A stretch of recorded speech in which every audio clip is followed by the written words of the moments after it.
Hey, good morning. Patricia Murphy here. It's Saturday. This is Seattle Now.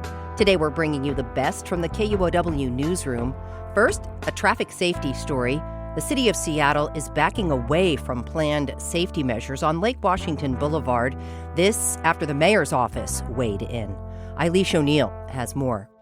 Seattle's Transportation Department says Lake Washington Boulevard has a very high collision rate.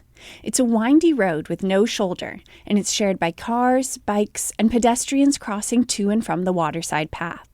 The median driver goes 10 miles an hour over the speed limit. So last fall, the city put in 12 speed bumps.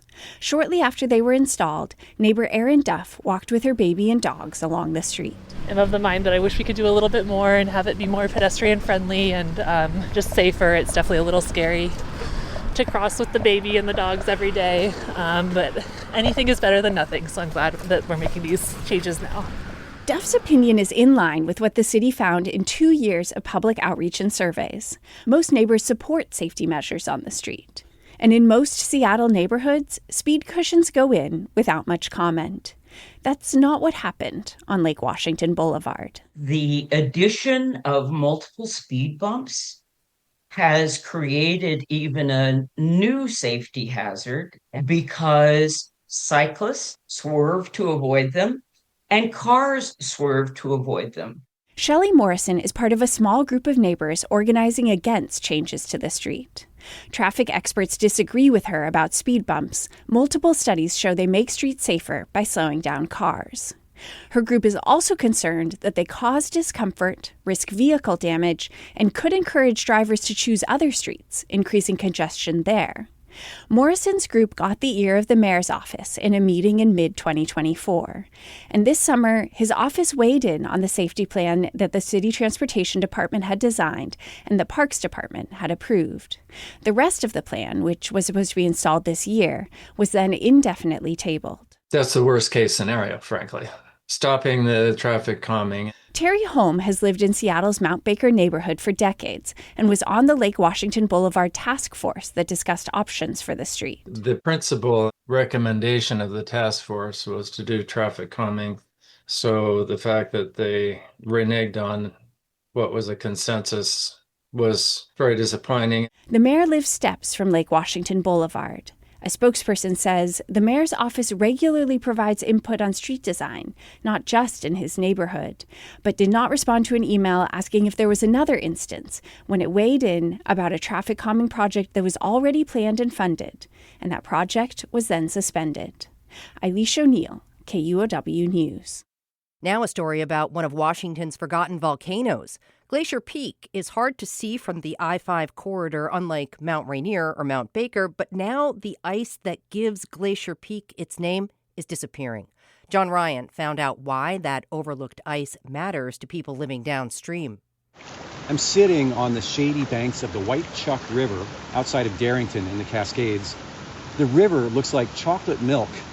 This isn't some kind of pollution problem. This river starts about 10 miles east of here, up on Glacier Peak. Runoff from all the glaciers up there carries very fine sediment. All that silty glacial runoff keeps rivers like this one flowing and cool, even after a long summer drought.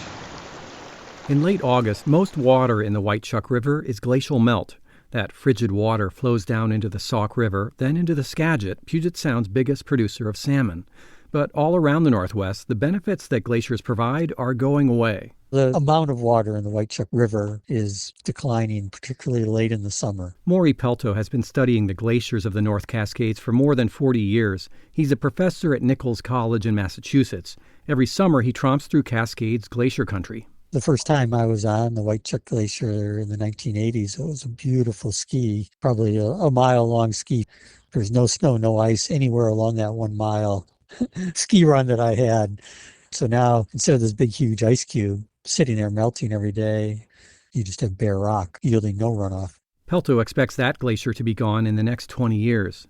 A warming climate and hotter summers in particular have eaten away at the glaciers of the Cascades. Pelto says the past 5 summers have been really bad for ice. We're just watching essentially the collapse of the glacier system.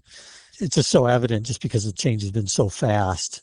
As the ice dwindles, ecosystems and people downstream have started to feel the effects. You make the T sound, T'Dakobaba. That's Sauk-Suwatl Historic Preservation Officer Mary Porter saying the Lushootseed name for Glacier Peak.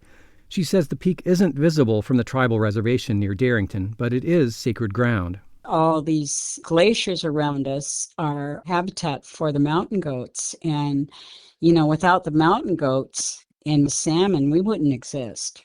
Our destiny is tied to the salmon and the mountain goats. Sauk-Suwatl officials say they've noticed low flows this summer in one of the tribe's key fishing rivers. Because I'm a fisherman, I do know that the Cascade River where we fish is extremely low. It's a little disturbing to see. All of Washington state has been experiencing drought this summer, with 80% of the state in severe or extreme drought. Chad Brown works on water quality at the Department of Ecology. It's not the worst year that we've had in the last 20 years, but it is one of the warmer and lower flow years. That warm water is bad for salmon. When you have a very warm summer matched with lower flows that come out of the mountains, you can have much more dire issues with temperature in the water bodies. When a stream gets too warm, officials aim to cool it back down. Usually that means shade. The goal is to have the highest, tallest vegetation as possible, but even shrubs can help. The pollution that is overheating the planet has proved harder to control. Maury Pelto says glacier researchers all over the world see the impacts in melting ice. The same thing's happening in New Zealand. It's happening in the Alps. It's happening in the Andes, Alaska, British Columbia. So it's the same story everywhere. So it is a global warming. Back on the White Chuck River, at least one salmon is swimming invisibly in the milky glacial water. Only its dorsal fin pops up from time to time. Washington salmon have to hold on for maybe a month before autumn rains return to help rivers rise and water temperatures fall to levels salmon can thrive in. John Ryan, KUOW News. And finally, a story about religion in our state. Buddhism is expanding in rural northeastern Washington.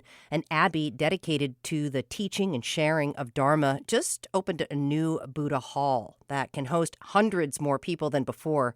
Spokane Public Radio's Eliza Billingham takes us to the monastery. This is Sravasti Abbey, the first Tibetan Buddhist monastery in the U.S. for both nuns and monks. Venerable Thupten Chodron, an American Buddhist nun, founded the abbey for other American Buddhist disciples. It's about 10 miles south of Newport, a small railroad town on the Washington-Idaho border. The abbey is on the side of a small mountain. When the abbey first opened in 2003, there weren't enough students to hold regular teachings. Now there are dozens of red-robed monastics studying Dharma in the middle of rural eastern Washington. There's enough local interest in courses, retreats, teachings, and services that the abbey needed more space. So people from all over the country and all over the world sent money to build Sravasti Abbey's new Buddha Hall. It's a community gathering space with holy scrolls, temple drums, and enough space to fit more than 100 people. The abbey held a dedication ceremony for the new hall on September 1st. Venerable Thupten Semkhe gave the first comments. I'd like to begin with a quote by Venerable Thupten Chodron 2 years ago around this time. Quote, I keep thinking we're in this little corner of Washington State and a corner of the U.S. on planet Earth, which is a speck of dust in the huge universe, and we're asking all the Buddhas and Bodhisattvas to come here. Like, who in the world are we? Well, there must be something going on. And it has to do with spreading the teachings on wisdom and compassion. Nuns joked that the construction project, which took 8 years, seemed like a miracle. After all, Sravasti Abbey is named after an ancient Indian city famous for miracles that Buddhists believe Buddha performed there. But Chodron, its founder, said the Buddha Hall was no miracle. It's actually a dependent arising, dependent on all of you. So this is a Buddha Hall that is really for everybody, because everybody together created it. Dependent arising is a core teaching of Buddhism that says everything flows out of something else. This hall, Chodron says, is the result of innumerable good deeds coming together and creating something new. That, Chodron says, is also the mission of the Abbey. As our brand says, we are trying to create peace in a chaotic world. So things went along with our brand. The last year has been more chaotic than when we started building the Buddha Hall. So our job is to keep on talking about forgiveness, compassion, wisdom, generosity, ethical conduct. That's our job. The ceremony included teaching from Serkung Rinpoche, who is recognized by Buddhists as the reincarnation of a Tibetan Buddhist master by the same name. Participants also sang a rewritten version of the American national anthem that Venerable Thubten Chonyi introduced. We'll conclude this part with a dedication we call Star-Spangled Compassion. The heartfelt wish that we follow our intent to root the Dharma here in this country strongly, and that we purify as much as we possibly can to move forward with a nation leading from the place of kindness and compassion.